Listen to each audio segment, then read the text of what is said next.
Imagine waking up to find that someone you loved, someone you trusted, had vanished from your life forever.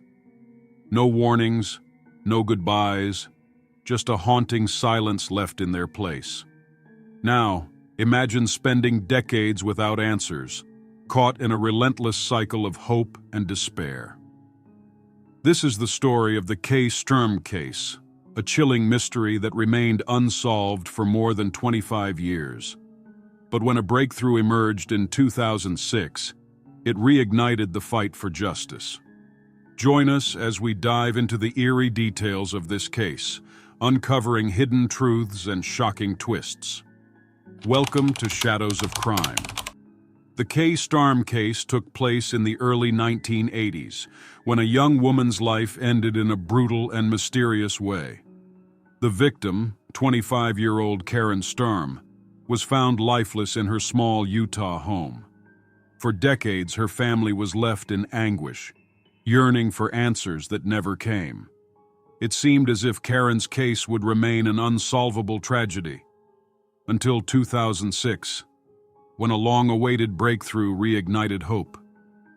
Karin was known for her bright personality and kind heart.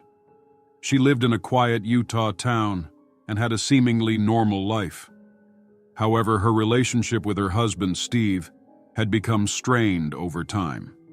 They had fallen in love as high school sweethearts, but years later their happiness faded, replaced by tension and unresolved conflicts. Karin eventually moved out, seeking peace and independence. But that decision unknowingly set the stage for a devastating end. On June 5, 1980, Steve invited Karin over for a birthday dinner. Karin, hoping for a civil discussion about their future, agreed. The evening appeared uneventful, and she stayed at Steve's house overnight. However, when Steve returned from his night shift the next morning, he found Karin's lifeless body face down on the bedroom floor. The gruesome discovery sent shockwaves through the community and marked the beginning of a long, painful journey toward justice. Investigators arrived at the crime scene to find disturbing evidence.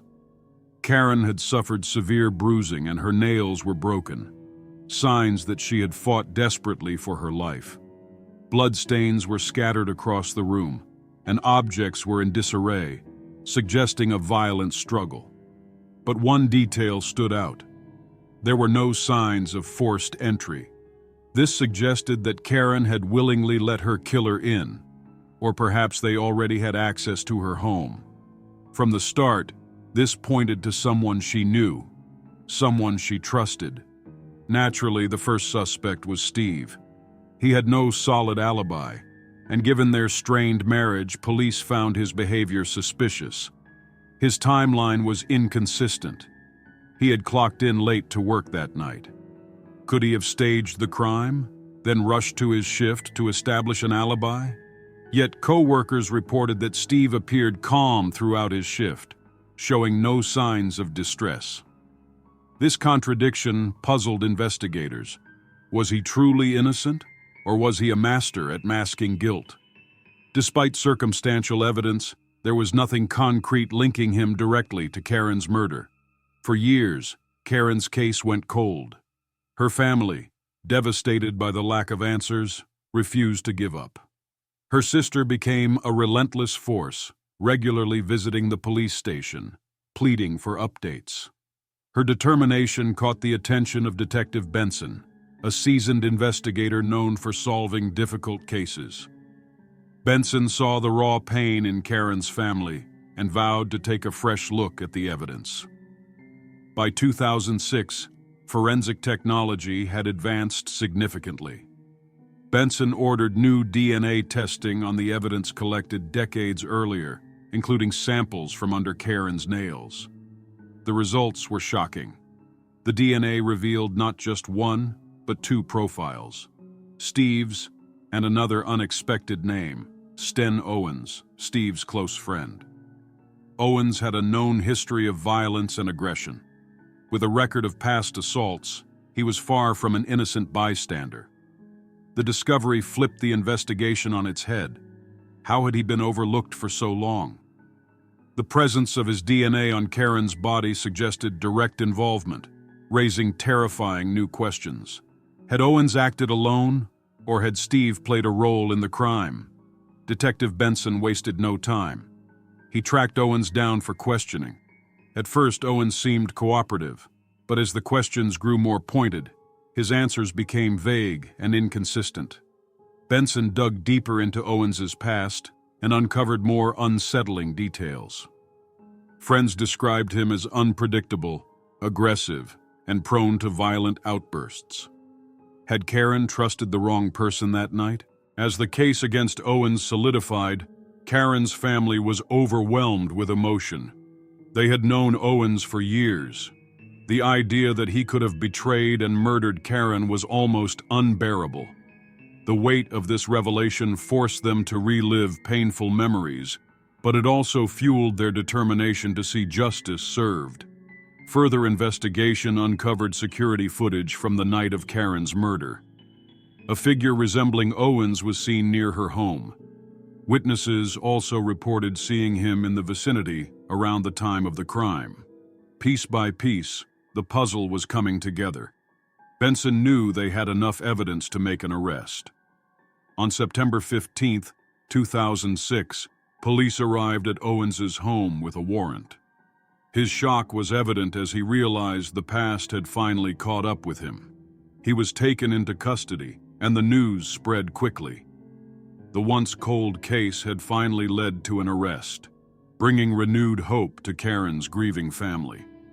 The trial began in early 2007. Karin's family sat in the courtroom, reliving the nightmare through emotional testimonies.